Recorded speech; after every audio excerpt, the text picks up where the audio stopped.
Саламатсыздарбы студенттер. Бізде электр жабдықтарын баптау сабағы. Сабақтың тақырыбы объектіні уақытша энергиямен жабдықтау, электромонтаждық өндірісті басқару.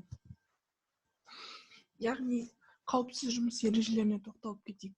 Барлық электр тізбектерін монтаждау және бөлшектеу электр энергиясының көзі өшірілген кезде жүргізілуі тиіс. Яғни бұл дегеніміз электр энергиясы көзінен ажыратылып, барлық жөнделетін құрылғыларымыз, аппараттарымыз электр энергиясы көзінен ажыратылған болуы тиіс. Мұғалім немесе лаборант студент жинаған электр тізбегін тексергеннен кейін ғана айнымалы ток көзіне қосуға болады. Яғни сіздердің қолдан жинап жүрген стендтеріңіз бар, практикада көрдіңіздер, былтыр 2-ші курста, 3-ші курстың басында да алдында көрдік. Сол стендті сендер жинап болғаннан кейін, мұғалім мен тексеріп болғаннан кейін ғана қосуымыз керек. Оған дейін қосуға болмайды. Олай қосқан жағдайда біздер яғни қысқа тұйықталу тудыратынын білеміз. 3-ші, ток көзін қосқаннан кейін жиналған электр тізбегінің элементтеріне дейін, әсіресе шығыс көздеріне қосылатын электродтарға дейін қолмен жанасуға тыйым салынады. Енді бұны барлығымыз білеміз. Электр тізбегін жинадық, барлығы дұрыс болды. Мұғалім қоса беруге болады деп, сол кезде қосқан кезде ашық тұрған проводтарға, немесе изолентталған проводтарға қолымызды тигізуге болмайтынын барлығымыз білеміз. Одан кейін электромонтаждық жұмыстарды орындау үшін электромонтаждық құралдар мен әртүрлі электротехникалық материалдар, монтаждық сымдар, баулар, оқшаулағыш таспа, түтіктер және тағы басқа қолданылады. Яғни монтаждау жұмыстарын жүргізу үшін суретте көріп отырсыздар. Яғни өзінің электромонтаждың өзінің құрылғыларынан өзге когти, лазадан басқа керекте оборудование, керек құрылғылар болады. Мына қысқаштар, оқшаулағыш таспа деп отқанымыз, изолента, білеміз ғой, сымдар, баулар, барлығы керек екенін білеміз. Электромонтажды дұрыс қолданбаған кезде механикалық жарақаттардың болуы әбден мүмкін. Bunu da барлығымыз білеміз. Тоққа түсуіміз мүмкін. Жабдықтар дұрыс қолданбай жұмыс жасаған кезде оголенный проводқа қолымыз тиіп кететін болса, қолымызда перчаткамыз болмайтын болса, электрический, оның барлығын білеміз.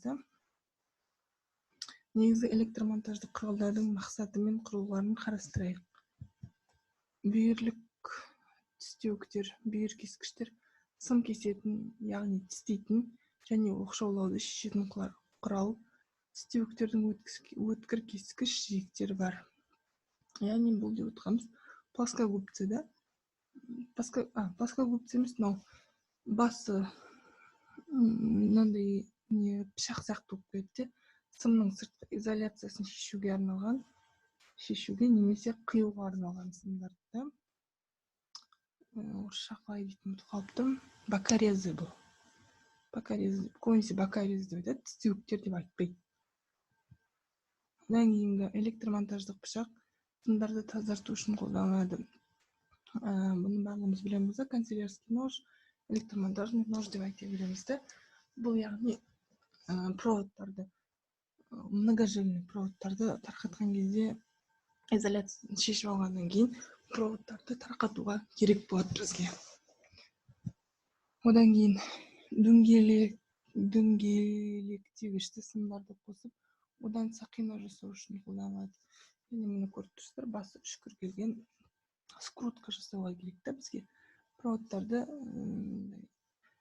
дөңгелетіп орау кезінде қолданылады скрутка үшін. Скрутка байлауды. Қысқаш. Бұл аралас тістеуіктер, олардың көмегімен сымдарды тістеуге, майыстыруға, бұрауға, сондай-ақ жалғанатын сым желілерін қосуға болады. Міне көріп отырмыз, басымен сымдарды майыстыруға, бұрауға болады. Ал мына жермен бокорез сияқты бізде осының көмегімен тістеп сымдарды қиюға болады, изоляциясын шешуге болады. Одан кейін тістеуіштер сымдарды бөгетін және бұрайтын және олардың қосылу орындарын қысатын құрал. Тістеуіштердің тісінің ішкі жағында кертігі бар. Міне көріп отырсыздар, тістеуік дегеніміз проводтарды бір-бірімен скрутка жасауға арналғанда, бұл бір-біріне біріктіруге арналған. кыскычтар окшоламаны алуу үчүн кызмет этет. Яғни билемиз да, служит для снятия изоляции. Сырткы окшоламаны алуу үчүн кажет болот бизге. Ар түрлүү өлчөмдөгү бураучтарды бурау жана кир чыгаруу алуу үчүн колдонулат. Ар түрлүү өлчөмдөгү бураучтар эмес, мына отверткада биз отвертканы айтабыз, плоский болот, фигурный болот деп айтабыз да. Бураучтар деген, как сказать,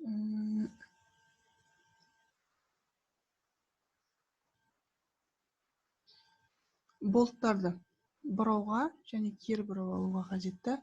Биздер көбүнесе казыркы кезде монтаждаушылар обычный мындай карапайым механикалык жумуш жасайтын бураучтардан көрө шуруповерт деп айтабыз го.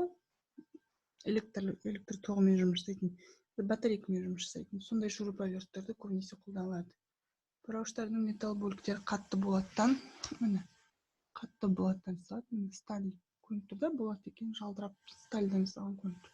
Саптары агачтан немесе пластмассадан дайындалат. Сабы агачтан немесе пластмассадан дайындалат.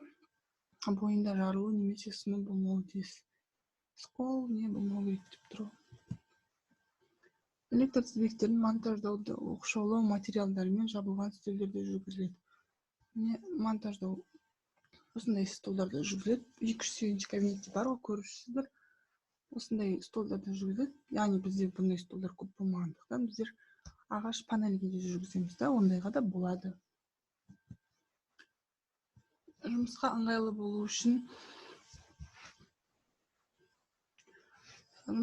болуу үчүн электр монтаждоочунун сол жагында электр монтаждоого дайындаган материалдары сымдар, ажыраткычтар, шамдар, патрондар, брандалар, гайкалар, шайбалар жана дагы башка. Ал монтаждык панель жана тизбектин алдында монтаждык панелдин электр столбасы, оң жагында электр монтаждык куралдар болуу тийиз. Яғни жумуш жасаган кезде алдымызда кез келген кезде, любой жумушту жасаган кезде билемиз го, мына алдымызда осы жумушубуздун жоспары болот да, алдымызда жоспар.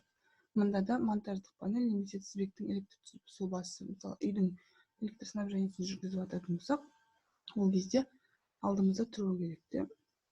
Сол жагымызда керектүү куралдарыбыз, жана патрондарыбыз, брандаларыбыз, гайка, шайба, керектүү сол жүргүзүүгө арналган электр жүргүзүүгө арналган куралдар жатат. Ал оң жагымызда электр монтаждык куралдарыбыз болот. Мына жерде көрсөттүк го, кыскычтар, бураучтар, отверткалар, бакорезыбыз, монтаждык пычагыбыз, сондайлар. Жиі колдонулат куралдар, тистегичтер, кыскычтар, бураучтар өзүнө жакын орноштуруу керек. Көбүнесе билемиз го, отвертка менен отвертканы көп колдонобуз, немесе бакорезди колдонуш мүмкүн да, соларыбыз өзүбүздүн касымызда орношсу керек. Тагы бир айта кететін жайт, мындай электр монтаждоочунун белине салып алатын ушундай курулгалары болот да. Ондай курулгаларды жүзүн адамдын өзүнө каратып эмес, төмен каратып орноштуруубуз керек да. Яғни окус козголуп калган жагдайда, кулап калган жагдайда немесе адам денесине кирип закымдануудан сактообуз керек. Мына сүрөттө көрүп турсуздар, барлыгы төмен карап тур, жүзү төмен карап тур. Барлыгынын жүзү төмен карап туруу керек. Жогору өзүнө каратып коюуга болмайды. Калыпсыз жумуш эрежелери. Монтаждоо панелинде жумуш істөө кезинде карастырылатын материалдар немесе бөлшектер гана болуу тийиз. Монтаждоо куралдары туткалары окшооланган болуу тийиз, ону билебиз. Тең жарамдуу куралдар менен жумуш істөөгө болот. Аспапты берген кезде жүзүн өзүнө каратып, ал үстөлгө койгон кезде сабын өзүңүзгө каратып коюу керек.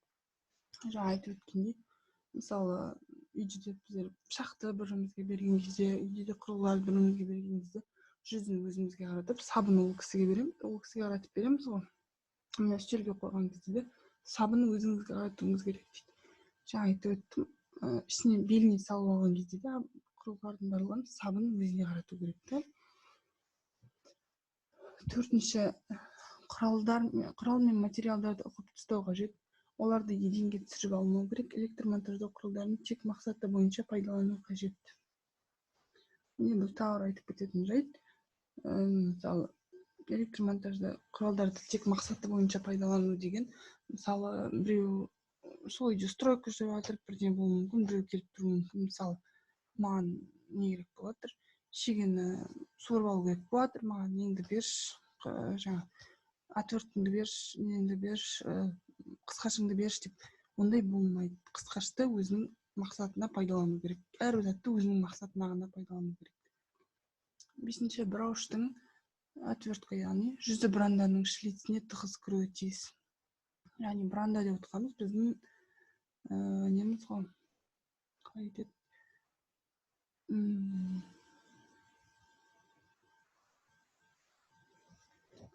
бранданың қалып тұрмын, шуруп қой, білесіздер ғой, бранданың жүзіне, бранданың шлиціне тығыз кіруі.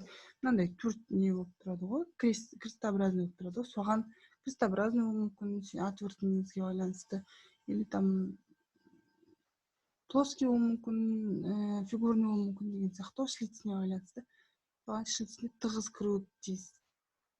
Яғни сіздің брандаңыздың шлиці кішкентайды, үлкен отвертка ала алмайсыз, сол кезде ол тығыз кірмейді, сондықтан сіз ешқандай оны бұрай алмайсыз, немесе кері бұрап ала алмайсыз. Бұрауышпен күштеп жұмыс істеуге тыйым салынады. Яғни күшпен бранданың шлиціне кіргізіп жіберіп, олай жұмыс жасауға болмайды. Яғни біздер оның шлиціне зақым келеді де, келесіде суырып алған кезде өзімізге кері әсерін тигізеді, яғни келесіде шығарып ала алмаймыз, кері бұрап ала алмаймыз. Және де соңғысы, жұмыс орнында тәртіпті сақтау қажет. Құралдар мен материалдар олар үшін белгіленген орындарда болуы тиіс. Яғни жұмыс орнында жұмыс жасап жатқан жерімізде құралдарды шашып, ана құралымыз ана жерде, мына құралымыз мына жерде, олай жатуға болмайды. Барлығы өз орнында, сол айналамызда болуы керек. Назарларыңызға рахмет. Сабағымыз бітті.